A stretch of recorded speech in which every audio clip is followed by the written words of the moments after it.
ஆண்டவரும் இரட்சகருமாகிய இயேசு கிறிஸ்துவின் நாமத்தில் உங்கள் அனைவருக்கும் என்னுடைய அன்பான வாழ்த்துக்கள். ஸ்தோத்திரம். இன்றைக்கு ஆலயத்திலிருந்து ஓடும் தேவ நதியில் என்றதான தலைப்பில் உங்களோடு கூட கர்த்தருடைய செய்தியை பகிர்ந்து கொள்ளும்படியாக விரும்புகிறேன். எசேக்கியேல் 47 அதிகாரம் 1 முதல் 5 முடிய உள்ள வசனத்தின் அடிப்படையில் இந்த செய்தி இருக்கும். இது எசேக்கியேல் தீர்க்கதரிசி கண்டதான ஒரு தரிசனம். கடைசி நாட்களிலே ஆண்டவர் தேவாலயத்தை திரும்பவும் உயிர்ப்பித்து அவருடைய மகிமையினால் நிரப்பி ஆதி நிலைமைக்கு திரும்பவும் கொண்டு வர இருந்தார். அதை எசேக்கியேலுக்கு முன்கூட்டியே அவர் வெளிப்படுத்தினார். அதை தான் இந்த பகுதியிலே நாம் வாசித்தோம். இந்த 5 வசனங்களில் சொல்லப்பட்டிருக்கிற காரியம் என்னவென்றால், ஆண்டவர் இந்த எசேக்கியேலை திரும்பவும் ஆலயத்துக்கு அவர் வர பண்ணினார். அந்த முதல்ல பார்க்கிறோம், அவர் என்னை ஆலயத்தின் வாசலுக்கு திரும்பி வர பண்ணினார். அங்கே அந்த ஆலயத்திலிருந்து கிழக்கு நோக்கி ஒரு நதி, தண்ணீர் பாய்கிற அந்த காட்சியை அவர் காண்கின்றார். அந்த நதியிலே இவர் நடத்தப்படுகிறார். எப்படி என்றால், 1000 முழம் கரையிலிருந்து 1000 முழம் அளந்து அந்த ஆழமான பகுதிக்கு கொண்டு செல்லுகின்றார், நதிக்குள்ளாக. அப்பொழுது கணுக்கால் அளவு ஆழம் இருக்கிறது, தண்ணீர் கணுக்கால் அளவு இருக்கிறது. இன்னும் அங்கிருந்து 1000 முழம் அளந்து இன்னும் சற்று தள்ளி கொண்டு போகிறார். அப்பொழுது அந்த நதியிலே இவர் முழங்கால் அளவு ஆழத்திற்கு வருகிறார். மூன்றாவதாக இன்னும் ஒரு 1000 முழம் அளந்து இப்பொழுது கரையிலிருந்து 3000 முழத்துக்கு தூரத்தில் அவர் வந்திருக்கும் பொழுது இடுப்பளவு ஆழமாக இருக்கிறது நதி. அதோடு இல்லாமல் இன்னும் ஒரு 1000 முழம் அளந்து அங்கே கொண்டு போகும் பொழுது அந்த இடத்துல நதி கடக்க கூடாத நீச்சல் ஆழமாக இருக்கிறது. இவ்விதமாக இந்த 4 அனுபவத்தில் இந்த தீர்க்கதரிசி நடத்தப்படுகிறதை நாம் பார்க்கின்றோம். இந்த தரிசனம் அந்த நாளில் தேவாலயத்தில் திரும்பவும் தேவ ஜனங்களுக்கு அந்த இழந்து போன தெய்வ மகிமை, தெய்வ பிரசன்னம், பரிசுத்த ஆவியானவருடைய அந்த கிரியை, அதனால் உண்டாகும் ஆசீர்வாதங்கள் எல்லாம் கொடுக்கப்படும் என்றதான ஒரு தீர்க்க தரிசனமாக அது இருந்தது. அது அன்றைக்கு நிறைவேறிற்று. அருமையானவர்களே, அந்த காலத்துக்குரியதான அந்த தீர்க்க தரிசனம் இந்த காலத்தில் நமக்கும் உரியதாக இருக்கிறது. ஆமென், ஹல்லேலூயா. ஆண்டவர் நம்மை தேவாலயத்து, புதிய ஏற்பாட்டினுடைய தேவாலயம் சபையாக இருக்கிறது. பழைய ஏற்பாட்டு தேவாலயம் புதிய ஏற்பாட்டு சபைக்கு நிழலாக இருந்தது. பெந்தேகோஸ்து நாளில் எருசலேமில் சபை ஸ்தாபிக்கப்பட்டது. ஆகையினால சபை தேவாலயம். இந்த தேவாலயத்தில் உள்ளதான ஆசீர்வாதத்தினால ஆண்டவர் நம்மை நிரப்ப வல்லவராக இருக்கிறார். ஹல்லேலூயா, பிரைஸ் தி லார்ட். இங்கே 1வது வசனத்தில் நாம் பார்க்கும் பொழுது சபை வாழ்வு புதுப்பிக்கப்படுகிற ஒரு காரியத்தை குறித்து பார்க்கிறோம். அவர் என்னை ஆலயத்தின் வாசலுக்கு திரும்பி வர பண்ணினார். ஆலயத்திற்கு திரும்பி வர பண்ணினார் என்று சொல்லப்பட்டிருக்கிறது. அப்போ திரும்பி வர பண்ணினார்னா என்ன அர்த்தம்? வர பண்ணினார்னா அதான் ஃபஸ்ட்டு. ஆனால் திரும்பி வர பண்ணினார்னா திரும்பவும் வருகிற ஒரு அனுபவம். அப்போ ஆரம்பத்தில் ஆலயத்துக்கு வந்து போகிற ஒரு காரியம், அனுபவம். ஆனால் இடையில இல்லாமல் ஆகிவிட்டது. இப்பொழுது ஆண்டவர் திரும்பி வர பண்ணுகிறார். ஏனென்றால் இழந்ததை ஆண்டவர் திரும்ப அந்த ஆலயத்துக்கு கொடுக்கிறார், தேவ ஜனங்களுக்கு தருகிறார். ஆகையினால திரும்பி வர பண்ணுகிறார். ஹல்லேலூயா. இது எதை காட்டுகிறது என்றால், ஆண்டவர் நம்முடைய ஜீவிதத்தில் இழந்து போனதையெல்லாம் திரும்ப கொடுக்கிறவர். ஹல்லேலூயா. அவர் திரும்ப அளிக்கிறவராக இருக்கிறார். பட்சிக்கப்பட்ட வருஷங்களுக்கு பதிலாக விளைச்சலை கர்த்தர் திரும்பவும் தருகிறவர். ஆமென். இவ்விதமாக வேதத்தில் நாம் ஆதியிலிருந்து பார்க்கும் பொழுது ஆண்டவர் மனுஷன் இழந்து போனதை திரும்பவும் திரும்பவும் தந்து அவனை திரும்ப ஸ்திரப்படுத்துகிறவராக இருக்கிறார், ஆசீர்வதிக்கிறவராக இருக்கிறார். ஹல்லேலூயா. ஆகையால் நம்முடைய தேவன் உங்களுடைய வாழ்க்கையில் இழந்து போனதை திரும்ப கொடுக்கிறவர். ஆமென். ஆலயத்தினுடைய அந்த ஆவிக்குரிய ஆசீர்வாதத்தை ஒருவேளை நீங்கள் இழந்து போயிருந்தால் அதை அவர் திரும்பவும் தருவார். ஆண்டவரை விட்டு தூரமாக போயிருந்தால் அவர் திரும்பவும் அவரிடத்தில் வர பண்ணுவார். ஹல்லேலூயா. இளையகுமாரன் தூர போய் கெட்டு போய் எல்லாவற்றையும் இழந்தான். ஆனால் திரும்பவும் வரும்பொழுது ஆண்டவர் அவனை சேர்த்து கொண்டார். ஹல்லேலூயா. தகப்பன் சேர்த்து கொண்டார். அது எதை காட்டுகிறது? ஆண்டவர் திரும்ப வர பண்ணுகிறவர், திரும்ப வர பண்ணுகிறவர். ஹல்லேலூயா. இஸ்ரவேல் ஜனங்கள் சிதறடிக்கப்பட்டு போனார்கள். ஆனால் தீர்க்கதரிசிகள் மூலமாக தொடர்ந்து கர்த்தர் சொன்னது, நீங்கள் சிதறி போன தேசங்களிலிருந்தெல்லாம் உங்களை திரும்ப நான் கொண்டு வருவேன், திரும்ப கொண்டு வந்து ஸ்தாபிப்பேன். ஹல்லேலூயா. ஆகையினால இன்றைக்கு உங்களுக்கு தீர்க்க தரிசனமாக சொல்லப்படுகிற வார்த்தை என்னவென்றால், உங்கள் வாழ்க்கையில் இழந்து போன இடத்திற்கு கர்த்தர் திரும்ப கொண்டு வருவார். இழந்து போனதை கர்த்தர் திரும்ப கொடுப்பார். ஹல்லேலூயா. Praise the Lord. ஆகையினால் அவர் திரும்ப வர பண்ணுகிறவர். ஆகையினால் உங்கள் வாழ்க்கையில் என்னெல்லாம் திரும்பி வரணுமோ அதெல்லாம் திரும்பி வர பண்ணுவார். ஆமென். என் வாழ்விலே தேவன் எல்லாவற்றையும் திரும்ப வர பண்ணுவார். நான் இழந்து போனதை திரும்ப வர பண்ணுவார். இழந்து போன ஆசீர்வாதங்களை திரும்ப அவர் கொடுப்பார். ஹல்லேலூயா. இழந்து போன உறவை கர்த்தர் திரும்ப தருவார். இழந்து போன ஆரோக்கியத்தை, சுகத்தை கர்த்தர் திரும்ப கொடுப்பார். ஹல்லேலூயா.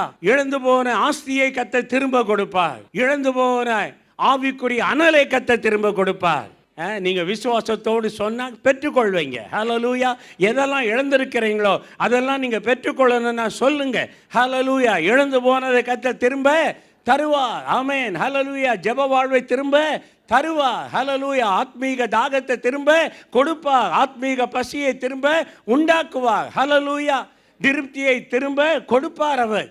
இவ்விதமாக அவர் திரும்ப உங்களுக்கு எல்லாவற்றையும் அளிக்கிற தேவனாக இருக்கிறார். கர்த்தருக்கு ஸ்தோத்திரம். இந்த ஆலயத்திலிருந்து என்ன செய்கிறது? நதி புறப்பட்டு போகிறதை நாம் பார்க்கின்றோம். அது எதை காட்டுகிறது என்றால் பரிசுத்த ஆவியானவரை காட்டுகிறது. யோவான் 7ஆம் அதிகாரம் 38-39 வசனங்களை நாம் வாசிக்கிறோம். வேத வாக்கியம் சொல்லுகிறபடி, என்னிடத்தில் விசுவாசமாய் இருக்கிறவன் எவனோ அவன் உள்ளத்திலிருந்து ஜீவ தண்ணீருள்ள நதிகள் புறப்படும். அப்போ விசுவாசிக்கிறவனுடைய உள்ளத்திலிருந்து ஜீவ தண்ணீருள்ள நதிகள் புறப்படும் சொன்னது எதற்காக, எந்த அர்த்தத்தோடு சொன்னாராம்? அவர்கள் பெறப்போகிற பரிசுத்த ஆவியை குறித்து. அப்போ பரிசுத்த ஆவியானவரை அவர்கள் பெறப்போகின்றார்கள். ஏனென்றால் இன்னும் அவர்கள் பெறாமல் இருந்தார்கள். ஆகையினால் பெறப்போகிறார்கள். அதை குறித்து சொல்லும் பொழுது அந்த பரிசுத்த ஆவியின் அபிஷேகத்தை அவங்க பெற்று ஆவிக்குரிய ஒரு வாழ்க்கையை அவங்க வாழ்வார்கள் என்பதை ஆண்டவர் எப்படி சொன்னார்? நதிகள் புறப்பட்டு போகும். ஹல்லேலூயா.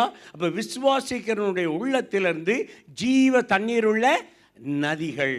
அப்போ அது எதை காட்டுகிறது? பரிசுத்த ஆவியானவரை காட்டுகிறது.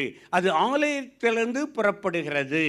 பெந்தெகோஸ்தே நாளில் பரிசுத்த ஆவியானவர் பலமாக வீசுகிற காற்றை போலவும் அக்கினிமயமான நாவுகளாக காணப்பட்டதான அக்கினியாகவும் அங்கே வந்து பரிசுத்த ஆவியானவர் 120 பேரை நிரப்பி புதிய ஏற்பாட்டு மெய்யான ஆலயத்தை ஆரம்பித்தார். ஹல்லேலூயா. Praise the Lord. இவ்விதமாக அருமையானவர்களே, தேவனுடைய ஆலயத்திலிருந்து, சபையிலிருந்து பரிசுத்த ஆவியானவர் நதியாக என்ன செய்கிறார்? பாய்கிறார். ஆமென். ஹல்லேலூயா.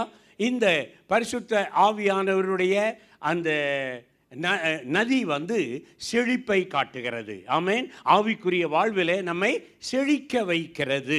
ஆகையினால நதி ஓடும் சபைகளிலே நீங்கள் இருந்தால்தான் செழிப்பாக இருப்பீர்கள். ஆமென். ஏனென்றால் அநேக சபைகளிலே பரிசுத்த ஆவியானவருக்கு இடம் இல்லை. பரிசுத்த ஆவியானவர் பாய்வதற்கு அங்கே இடம் இல்லை. அந்த சபைகளிலே ஆவியானவர் அனுமதிக்கப்படுகிறது இல்லை. ஆவியானவருடைய கிரியைக்கு முழுமையாக அவர்கள் விட்டு கொடுப்பது இல்லை. ஆவியானவர் எங்கேயோ அங்கே விடுதலை உண்டு. ஹல்லேலூயா. அப்போ ஆவியானவர் ஒரு நதிக்கு ஒப்பாக இங்கே வர்ணிக்கப்பட்டிருக்கிறார். அப்போ ஆவியானவர் வரும்பொழுதுதான் வாழ்க்கை செழிப்பாகும். ஹல்லேலூயா. வாழ்க்கை செழிப்பாக. வாசியுங்கள் சங்கீதம் 65:9 தேவ நதி பாயும் பொழுது உண்டாகிற ஆசீர்வாதத்தை குறித்து 65ஆம் சங்கீதத்திலே நான் வாசிக்கிறோம் 9. தேவரீர் பூமியை விசாரித்து அதற்கு நீர் பாய்ச்சுகிறீர், தண்ணீர் நிறைந்த தேவ நதியினால் அதை மிகவும் செழிப்பாக்குகிறீர். இப்படி நீர் அதை திருத்தி அவர்களுக்கு தானியத்தை விளைவிக்கிறீர். அதன் வரப்புகள் தனியத்தக்கதாய் அதன் படைசால்களுக்கு தண்ணீர் இறைத்து அதை மலைகளால் கரைய பண்ணி அதன் பயிரை ஆசீர்வதிக்கிறீர். வருஷத்தை உம்முடைய நன்மையால் முடிசூட்டுகிறீர். உமது பாதைகள் நெய்யாய் பொழிகிறது, வனாந்தர தாவரங்களிலும் பொழிகிறது. மேடுகள் சுற்றிலும் பூரிப்பாயிருக்கிறது. மேய்ச்சலுள்ள வெளிகளில் ஆடுகள் நிறைந்திருக்கிறது. பள்ளத்தாக்குகள் தானியத்தால் மூடி இருக்கிறது, அவைகள் கெம்பீரித்து பாடுகிறது. ஹல்லேலூயா. ஆண்டவர் விசாரித்து நீர் பாய்ச்சும் பொழுது அங்கே என்ன நடக்கிறது என்பதை நாம் பார்க்கிறோம்.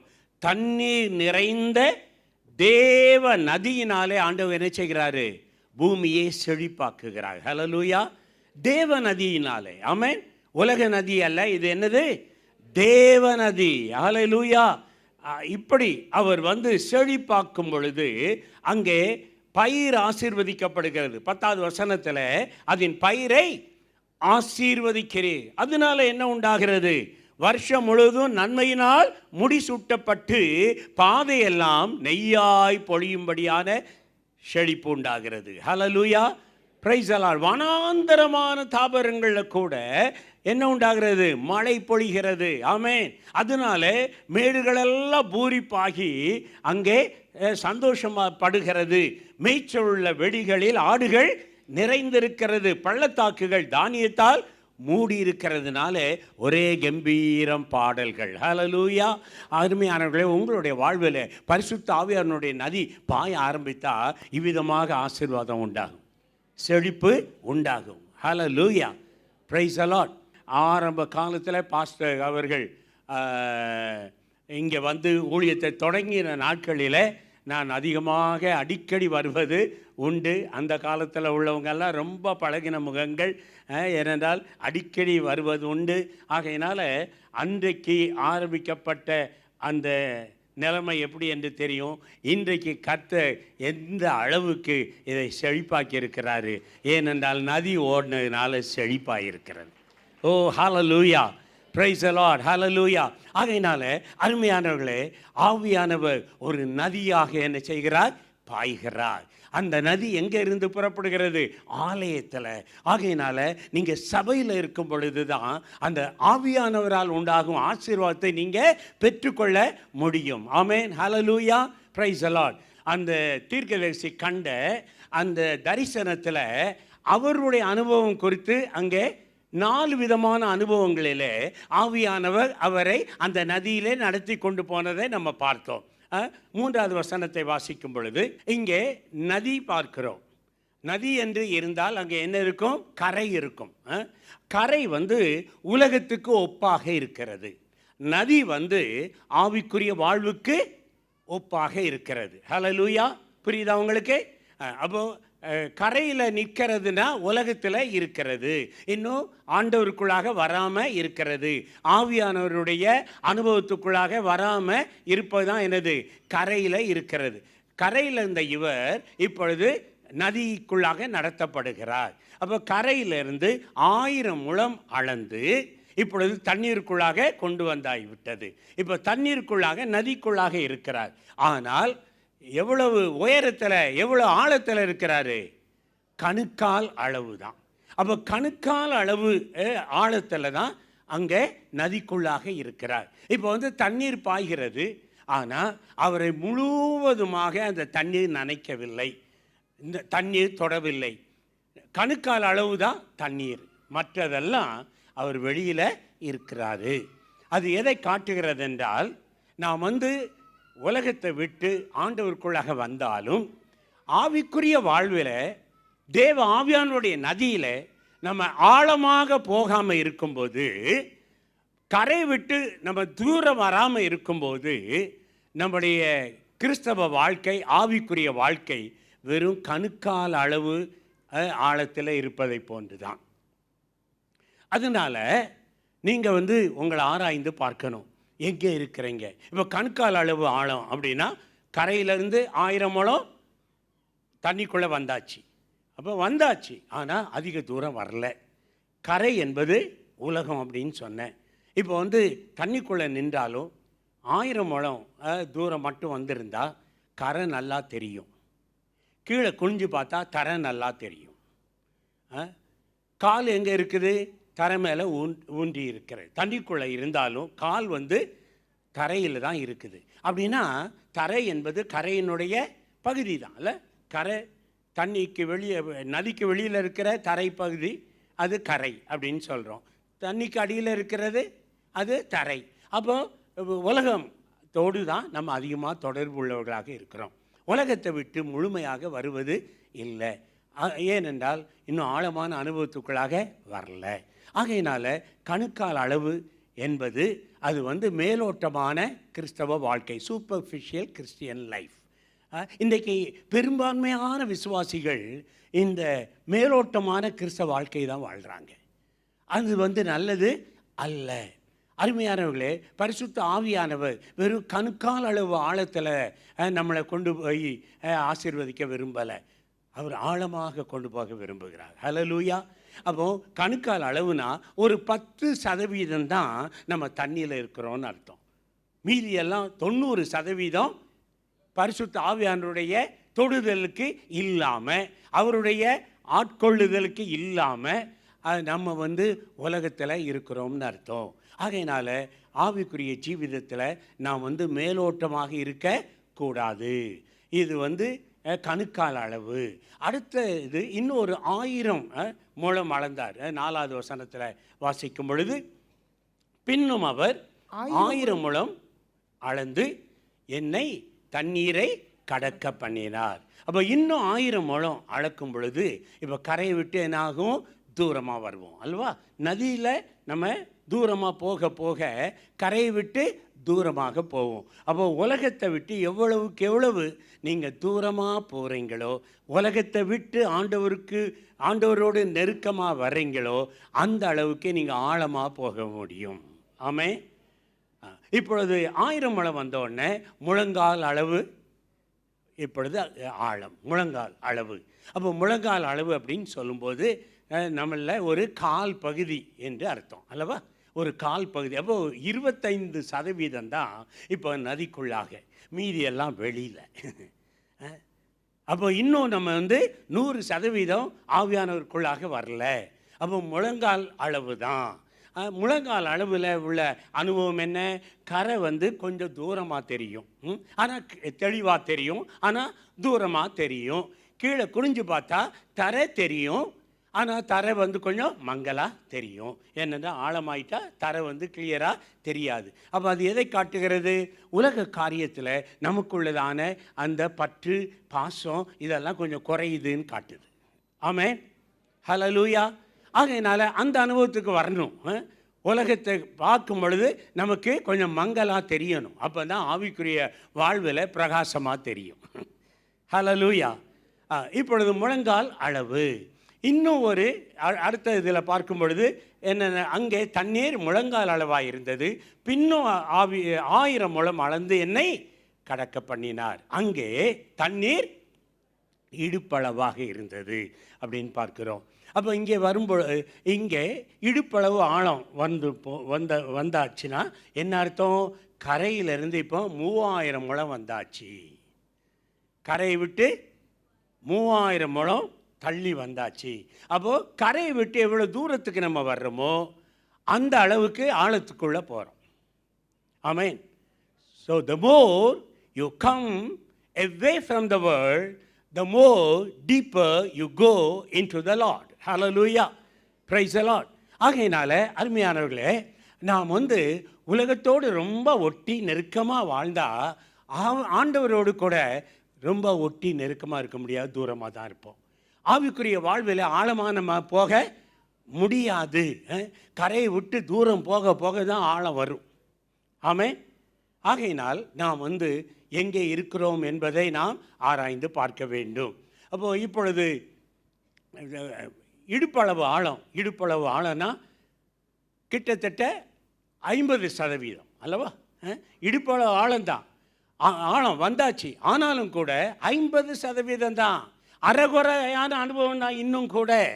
இவ்வளவு தூரம் வந்தாலும் இப்போ கரையை பார்த்தா ரொம்ப தெளிவாக தெரியாது. ஏன்னா 3000 முழம் தூரமாக வந்துட்டோம். அதனால் கரை தூரமாகிவிட்டது. கரையில் உள்ள காரியங்கள் எல்லாம் கொஞ்சம் தூரமாக இருக்கும், கொஞ்சம் மங்கலாக இருக்கும், அதனுடைய மதிப்பு குறைஞ்சிக்கிட்டே போகும். ஆமென். உலக காரியத்தினுடைய மதிப்பு அதிகமாக உங்களுக்கு இருக்குதுன்னா ஆவிக்குரிய காரியத்தில் ரொம்ப குறைவாக இருக்குன்னு அர்த்தம். ஆவியும் மாம்சமும் ஒன்றா போகாது, உலகமும் தேவனும் ஒன்றா போக முடியாது. ஆண்டவர் நம்மை உலகத்திலிருந்து பிரித்தெடுத்திருக்கிறார். ஆமென், ஹல்லேலூயா. ஆகையினால நாம் உலகத்தார் அல்ல. உலகத்தில் இருந்தோம், ஆனால் உலகத்தில் இருந்து ஆண்டவர் நம்மை முன் குறித்து அவர் சரியான நேரத்தில் பிரித்து எடுத்தார். ஹல்லேலூயா, பிரித்து எடுத்தார். ஆகையினால நாம் இந்த உலகத்தை விட்டு தூரமாக வரதான் ஆவிக்குரிய அனுபவத்தில் ஆழமாக நம்ம போக முடியும். இப்பொழுது இந்த இடுப்பளவு ஆழத்தில் உள்ளதான காரியம் என்ன? இடுப்பளவு உள்ள ஆழத்தில் நாம் குனிந்து பார்த்தால் தரை தெரியாது. முழங்கால் அளவில் ஓரளவு தெரியும், ஆனால் இடுப்பளவு வந்தாச்சுன்னா கீழே உள்ள தரை தெரியாது, கரை நல்லா தெரியாது. அப்போ ஏனென்றால் தூரமாக வந்துட்டோம்.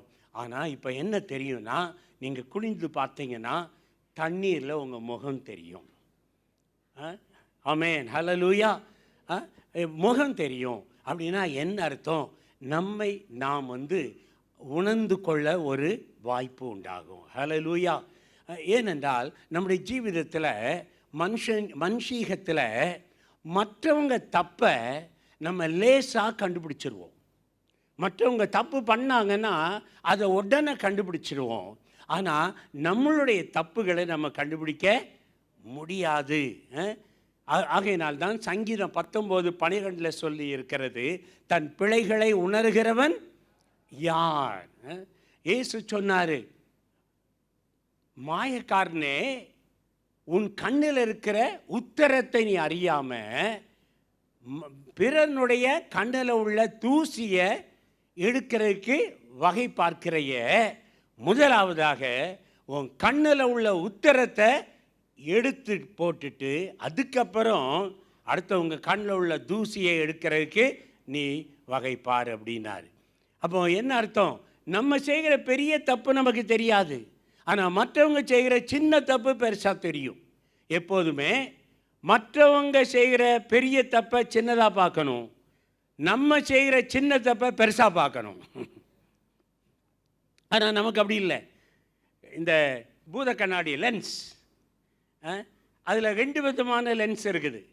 ஒன்று குவி ஆடி, இன்னொன்று குழி ஆடி. Convex lens, concave lens. இந்த கான்வெக்ஸ் லென்ஸ் இட்லி மாதிரி சைஸ், அது வழியாக, அந்த கண்ணாடி வழியாக ஒரு பொருளை பார்த்தோம்னா பெருசாக காட்டும். சின்ன பொருளை அது வழியாக பார்த்தா பெருசாக காட்டும். இந்த கான்கேவ் லென்ஸ் குழி ஆடி இருக்கிற அது வழியாக ஒரு பெரிய பொருளை பார்த்தா சின்னதாக காட்டும். நம்ம என்ன செய்கிறோன்னா, அடுத்தவங்களை பார்க்கும்போது கான்வெக்ஸ் லென்ஸ் வழியாக பார்க்குறோம். அதுவும் அவங்க செய்கிற தப்பை பார்க்கும்போது. ஆனால் நம்ம செய்கிற தப்பை நம்ம கான்கேவ் லென்ஸில் பார்க்குறோம். இப்போ நம்ம மாற்றிக்கணும். நம்ம என்ன செய்யணும்? அடுத்தவங்க தப்பை அப்பா அப்படின்னு சொல்லக்கூடாது. கான்கேவ் லென்ஸில் பார்த்து இதுதான் நான் என்னமோ தெரியாமல் செஞ்சுட்டாங்க, அவ்வளோதான். ஆனால் நம்ம தப்பை என்ன செய்யணும்? கான்வெக்ஸ் லென்ஸில் பார்த்து, ஐயோ தாவீது அப்படி தான் பார்த்தாரு, ஆமாம், அதனால தான் இரக்கம் பெற்றார். ஆமாம். ஆகையினால அருமையானவர்களே, ஆவிக்குரிய ஜீவித்தில் ஆழமாக போக போக மற்றவங்களுடைய தப்புகளை நம்ம பார்க்க மாட்டோம். நம்முடைய தப்புகளை பார்த்து நாம் மனம் திரும்புவோம், பரிசுத்தம் அடைவோம். ஹல்லேலூயா. எப்பொழுதுமே மற்றவங்களை பார்த்து பார்த்து நீங்கள் குறை சொல்லிட்டு இருக்கிறீங்கன்னா நீங்கள் கணுக்கால் அளவுலையும் முழங்கால் அளவுலையும் தான் இருக்கிறீங்க. இன்னும் இடுப்பளவுக்கே நீங்கள் வரல. ஆனால் உங்கள் ஒவ்வொரு வாரமும் ஒவ்வொரு நாளும் உங்கள் வாழ்க்கையில் உள்ள குறைவுகளை, நான் ஆவிக்குரியவன் இப்படி சிந்திச்சு இருக்கக்கூடாது, நான் ஒரு ஆவிக்குரியவன் இப்படி அங்கே பேசி இருக்கக்கூடாது, நான் ஒரு ஆவிக்குரியவன் இந்த நன்மையை நான் செய்யாமல் செய்திருக்கணுமே என்று சொல்லி நம்ம உணர்வு அடையணும். நம்முடைய குறைகளை நாம் உணர்ந்து உணர்ந்து உணர்ந்து பரிசுத்தத்தின் மேல் பரிசுத்தம் அடைவது தான் ஆழமான அனுபவத்துக்குள்ளாக போகும் ஒரு வாழ்வு. ஹல்லேலூயா, ஹல்லேலூயா. ஆகையினால நீங்கள் இந்த தேவ நதியிலே எந்த ஸ்தானத்தில் எந்த நிலையில் இருக்கிறீர்கள் என்பதை உங்களை இந்த வேளையில் ஆராய்ந்து பார்த்து நீங்கள் அந்த நிலையிலிருந்து இன்னும் ஆழமான அனுபவத்துக்கு வர வேண்டும். ஹல்லேலூயா. அப்போது இப்படிப்பட்ட ஆழமான அனுபவத்துக்கு வரணும்னா உலகத்தோடு என்ன இருக்கக்கூடாது, நமக்கு தொடர்பு இருக்கக்கூடாது. 1 யோவான் 2ஆம் அதிகாரம் 15-16 வாசிப்போம். உலகத்தில் உள்ளவைகளிலும் அன்பு கூறாதிருங்கள். அப்போ உலகத்தில் உள்ளவைகளிலும் என்ன செய்யக்கூடாது, அன்பு கூறக்கூடாது. அதுக்கு என்ன காரணம்? 16வது வாக்கியத்தில், ஏனெனில் மாம்சத்தின் இச்சையும் கண்களின் இச்சையும் ஜீவனத்தின் பெருமையுமாகிய உலகத்தில் உள்ளவைகளெல்லாம் பிதாவினால் உண்டானவைகள் அல்ல, அவைகள் உலகத்தினால் உண்டானவைகள். அப்போ இங்கே உலகத்தில் உள்ளவைகள் எல்லாம் பிதாவினால் உண்டானது அல்ல. பிதாவினால் உண்டான காரியங்கள் இருக்கிறது. ஒவ்வொரு நாளும் தேவன் படைத்ததை பார்த்து என்ன சொன்னார்? நல்லது, நல்லது, நல்லது. ஹல்லேலூயா. படைத்ததெல்லாம் நல்லது. ஆனால் இங்கே யோவான் சொல்லுகிறார், எல்லாம் பிதாவினால் உண்டானவைகள் அல்ல, அவைகள் உலகத்தினால் உண்டானவைகள். அப்போ உலகத்தினால் உண்டானவைகளிலே நாம் அன்பு கூர்ந்து அதிலே நாம் சிக்கிக்கொண்டு இருக்கக்கூடாது. அப்போ கரை உலகம், உலகத்தினுடைய பாவங்கள், உலகத்தினுடைய மோகங்கள், உலகத்தினுடைய கவர்ச்சிகள், இவைகளினாலே நாம் இழுக்கப்பட்டு உலகத்தினுடைய கவலைகள், உலகத்தினுடைய பாரங்களினாலே நாம் பாரம் அடைந்து வாழ்வோம் என்றால் ஆவிக்குரிய வாழ்விலே ஆழமான அனுபவத்தில் இல்லை என்று அர்த்தம். உங்களுடைய ஜெப குறிப்புகள், நீங்கள் ஆண்டவர் சமூகத்தில் ஜெபம் பண்ணும் பொழுது என்ன காரியங்களுக்கெல்லாம் ஜெபம் பண்ணுறீங்க? உங்கள் ஜெப குறிப்பே நீங்கள் எந்த அளவு ஆழத்தில் இருக்கிறீங்க என்பதுக்கு ஒரு அடையாளம். நீங்கள் அதிகமாக ஊழியர்களை குறித்து, மற்றவங்களுக்காக வேண்டி, பரிசுத்தவான்களுக்காக வேண்டி, பல தேவைகளுக்காக வேண்டி, சமுதாயத்துக்காக வேண்டி, தேசத்துக்காக வேண்டி எப்பொழுது உபவாசித்து ஜெபிக்கிறவர்களாக இருந்தால் நீங்கள் மற்றவங்களுடைய நன்மைக்காக ஜெபிக்கிறவங்க. ஹல்லேலூயா. மன்றாட்டு ஜெபம் செய்கிறவங்க. ஆகையினால் அருமையானவர்களே, இந்த உலகத்தின் காரியங்கள் நம்மை அதிகமாக என்ன செய்யக்கூடாது, கவர்ச்சிக்க கூடாது. அவைகளிலே நாம் கட்டப்பட்டு இருக்கக்கூடாது. அப்போ கரையை விட்டு நம்ம தூரமாக வரணும்னா கரையோடு நமக்கு என்ன இருக்கக்கூடாது, தொடர்பு இருக்கக்கூடாது. அதோடு நாம் பிணைக்கப்பட்டு இருக்கக்கூடாது. ரொம்ப அட்டாச் ஆகி இருந்தோம்னா நம்ம தூரமாக என்ன செய்ய முடியாது, வர முடியாது. ஆகையினால அருமையானவர்களே, நம்மை ஆராய்ந்து பார்க்க வேண்டும். கொலோசியர் 3ஆம் அதிகாரம் முதல் 2 வசன விதமாய் சொல்கிறது, பூமியில் உள்ளவைகளை அல்ல மேலானவைகளையே நாடுங்கள். ஆனால் நம்ம நாடுறது எதுவாக இருக்கிறது? அதிகமாக பூமிக்குரியவர்களை குறித்து தான் நம்ம எப்பொழுது கவலைப்பட்டு அதை தான் தேடக்கூடியவர்களாக இருக்கிறோம். ஆகையினால் அருமையானவர்களே, நாம் பூமிக்குரியவர்கள் அல்ல மேலானவர்களை நாடுவோம். ஏனென்றால் கிறிஸ்துவோடு கூட நாம் எழுப்பப்பட்டு இருக்கிறோம், உன்னதங்களில் இருக்கிறோம். நம்ம சரீரத்தில் தான் பூமியில் இருக்கிறோம். ஆவிக்குரிய நிலையில், ஆவிக்குரிய விதத்தில் நாம் உன்னதங்களில் அவரோடு கூட உட்கார வைக்கப்பட்டிருக்கிறோம். Hallelujah. So you are seated in the heavenlies with Jesus Christ. Amen. ஆகையினால பூமியிலே சரீரம்தான், ஆனால் ஆவியிலே நீங்கள் எங்கே இருக்கிறீங்க? மேலே. ஹல்லேலூயா. மேலே போயாச்சுன்னா, ஃப்ளைட்டில் போகும்போது, விமானத்தில் போகும்போது கீழே பார்த்தா பெரிய பெரிய மலைகளெல்லாம் குன்றுகளாக தோன்றும், சின்ன சின்ன குன்றாக தோன்றும். ரோட்டில் போகிற பெரிய பெரிய கார்கள் எல்லாம் பிள்ளைகள் விளையாடுற டாய் கார்ஸாக தோன்றும், விளையாட்டு காராக தான் தெரியும். அங்கேருந்து பார்த்து ஓ இந்த காரு இந்த விலை உள்ளதுன்னு சொல்ல முடியாது, சின்ன டாய் காராக தான் தெரியும். ஆகாயத்தில் பறக்கும்போது கீழே ஒருத்தர் 1 கிலோ தங்கத்தை வச்சு காமிச்சாருன்னா நமக்கு அங்கேருந்து அப்பா 1 கிலோ தங்கம் இத்தனை லட்சம் ரூபா அப்படின்னு மதிக்க முடியுமா? முடியாது, அற்பமாக தெரியும். இவ்விதமாக அருமையானவர்கள், ஒன்று ஆழத்துக்கு போங்க அல்ல உயரத்துக்கு போங்க,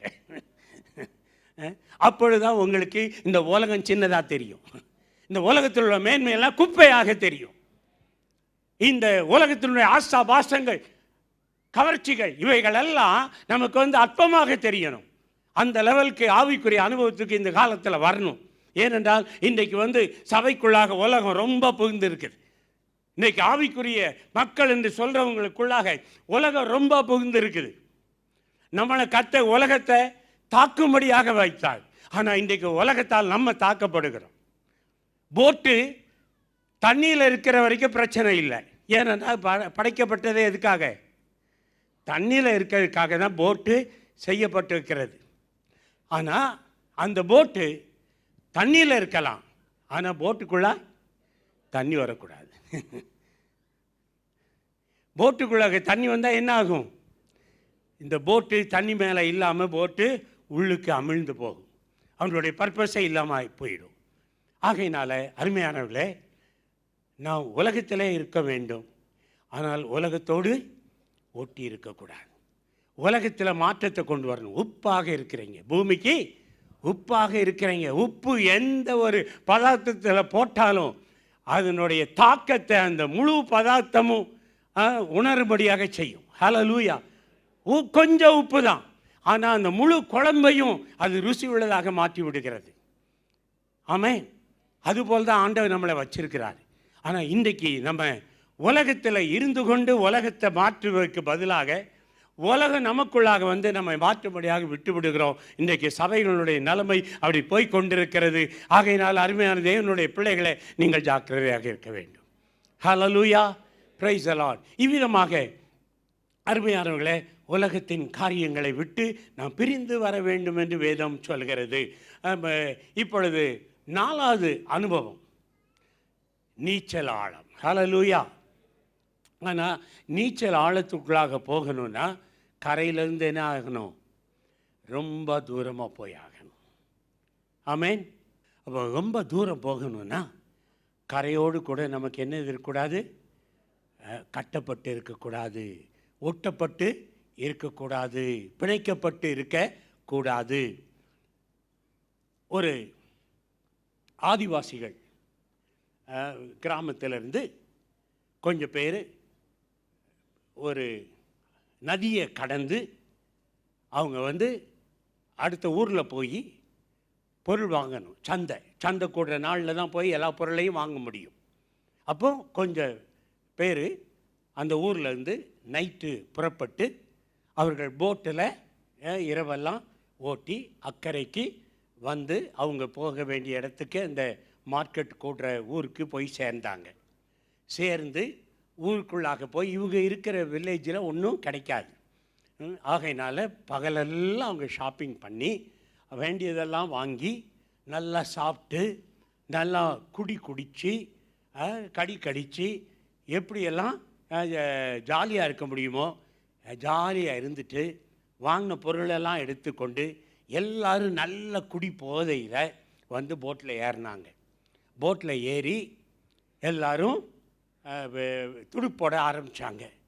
துடுப்பு போட்டு குடி போதையில் நல்லா உளறிக்கிட்டு பாட்டு பாடிக்கிட்டு ஏலேலோ ஐலசான்னு சொல்லி இரவெல்லாம் என்ன செய்தாங்க? போட்டை ஓட்டினாங்க. போட்டு போய்கிட்டே இருந்தது. விடிய காலம் விடிந்தது, லேசாக வெளிச்சம் வந்தது. உடனே கரையும் தெரிந்தது. கரை சேர்ந்தாச்சு. எல்லாரும் பொருளை இறக்கிக்கிட்டு கரைக்கு வந்தாங்க. கரையில் ஏறி பார்த்தா ஏறின இடத்து கரையிலே இருக்கிறாங்க, ஊர் போய் சேரல. எல்லாத்துக்கும் என்னடா இது, விடிய விடிய போட்டு போய்கிட்டே இருந்தது, துடுப்பு போட்டுக்கிட்டே இருந்தாங்க. விடிஞ்சா கரை வந்துச்சு, இறங்கி பார்த்தா விஷயம் தெரியுது, எங்கே ஏறின இடத்துலையே இருக்கிறாங்க.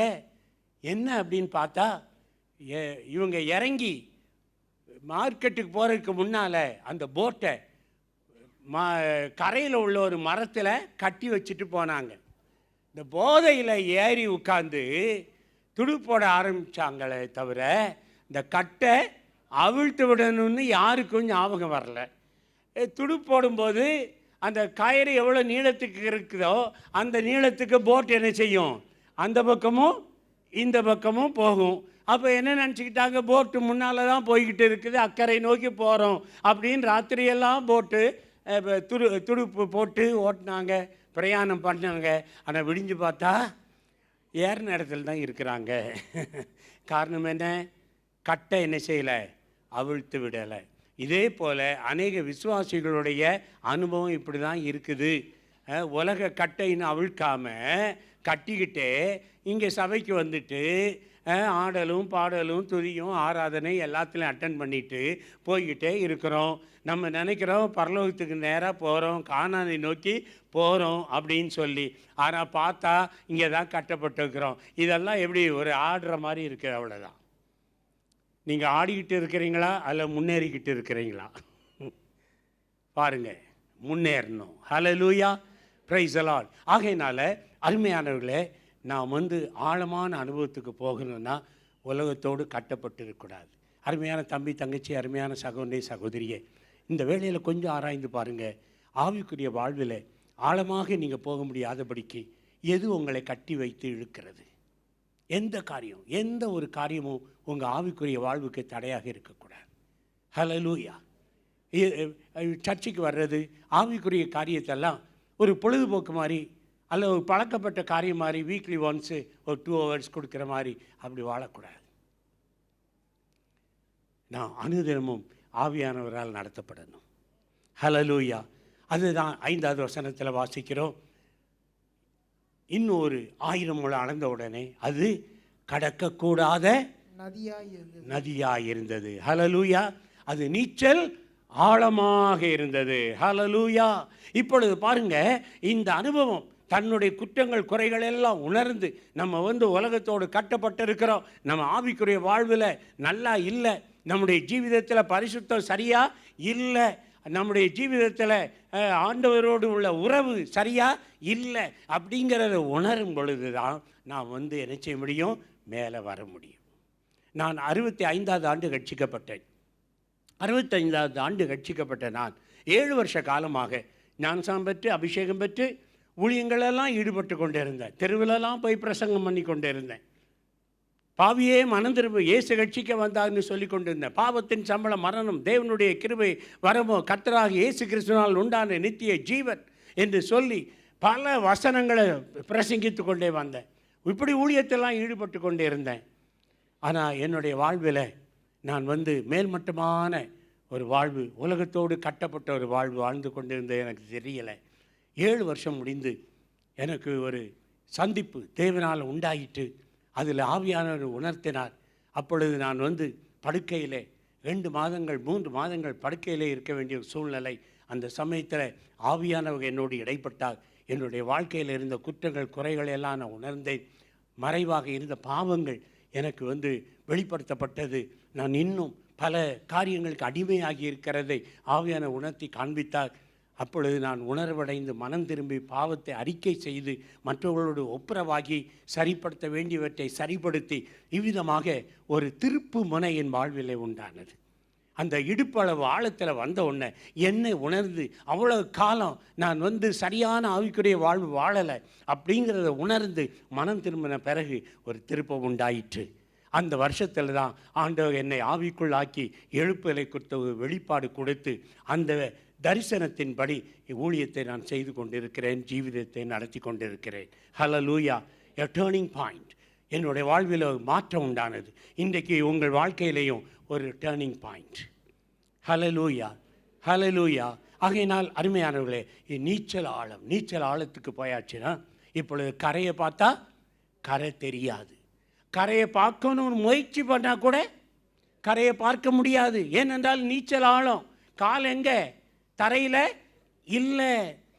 காலும் தண்ணீரில் இருக்குது, தலையும் தண்ணீரில் இருக்குது, உடல் முழுவதும் தண்ணீரில் இருக்குது.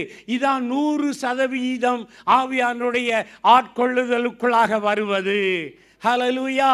இப்போ உலகத்தை காரியத்தை பார்க்கணும்னு நினச்சாலும் முடியாது. ஆமென். அது பார்க்கணுன்னு தலையை தூக்கினீங்கன்னா இன்னும் உள்ளுக்கு தான் போவீங்க. அந்த அனுபவத்துக்கு வாங்க, அந்த பாயிண்ட்டுக்கு வாங்க. ஹல்லேலூயா, பிரைஸ் தி லார்ட். ஆனால் கரையை விட்டு வரும்போது கொஞ்சம் போராட்டம். அதை விட்டு வந்துட்டீங்கன்னா அப்புறம் ஆழத்துக்கு வந்தாச்சுன்னா தண்ணியே உங்களை இழுத்துட்டு போகும். அதுக்கப்புறம் நீங்கள் மிதக்கலாம், ஆவியானவங்களை அப்படியே கொண்டு போவார். ஹல்லேலூயா. இந்த அனுபவத்துக்கு வர ஆசையா உங்களுக்கு? ஹல்லேலூயா. நீச்சல் ஆழத்துக்கு வர ஆசையா? ஆமேன், ஆமேன். ஹல்லேலூயா. கரையில் நிற்காதீங்க, ஓரத்தில் இருக்காதீங்க, ஆழத்துக்கு வாங்க. ஆமேன். வரீங்களா? காலளவு போதாதையா, முழங்கால்